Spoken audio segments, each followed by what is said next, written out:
este biotopo de la cuenca del río Congo, que hemos querido representar, de un manantial del río Lufimi, ¿vale? Aguas totalmente cristalinas, donde lo que encontramos allí son bloques totalmente extensos de anubias, vallisnerias, arenas blancas, caminos que va puliendo el agua en este pequeño manantial que apenas mide 100 metros y acaba en el río Lufimi, que son totalmente aguas ácidas y oscuras. El hardscape lo que está queriendo decir aquí es ese camino está totalmente inspirado en una foto de ese lugar. Y lo que hemos generado es un bloque de anubias, ¿vale?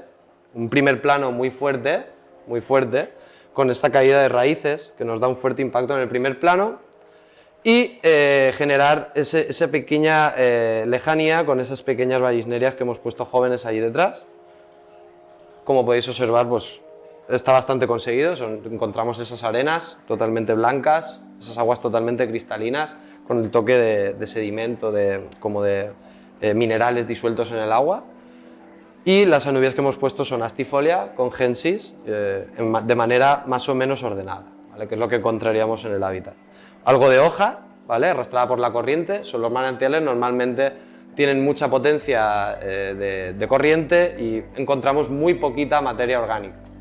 Como decíamos, hay un momento en el que este manantial termina su trayecto y se mezcla con las aguas negras, generando ahí un ecosistema totalmente increíble. Y es un lugar pues, muy especial, porque hablamos del Congo, uno de los lugares donde encontramos las aguas más negras del mundo. Mayendombe, río Congo, es totalmente negro. Y bueno, pues este manantial está dentro de esa cuenca y es todo totalmente lo contrario. Los peces, pues Nico va... Sí, en peces podemos encontrar tetra del Congo, que es el Phenacogrammus interruptus, y que es lo que vamos a poner aquí básicamente, el tetra del Congo y el Synodontis nigriventris. Pondremos poquito porque es un pez que coge algo de tamaño y para el espacio que tenemos yo creo que va a estar bien.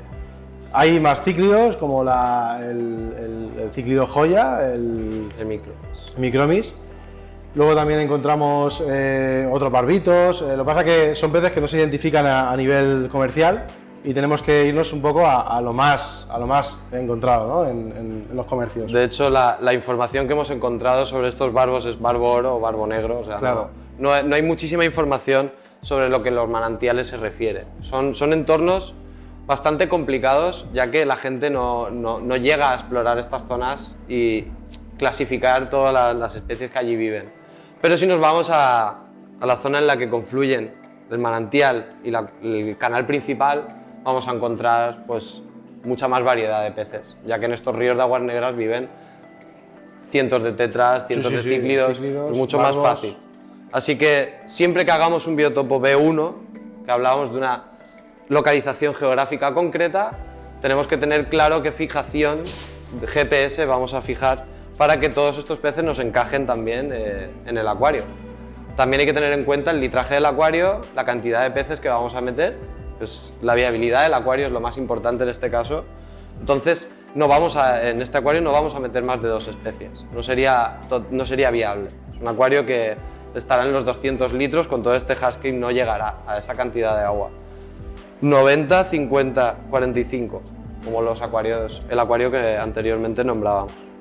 Y este sería pues, el último acuario que tenemos del evento que finalmente hicimos con Aquaflora. Bueno, y este sería el B1.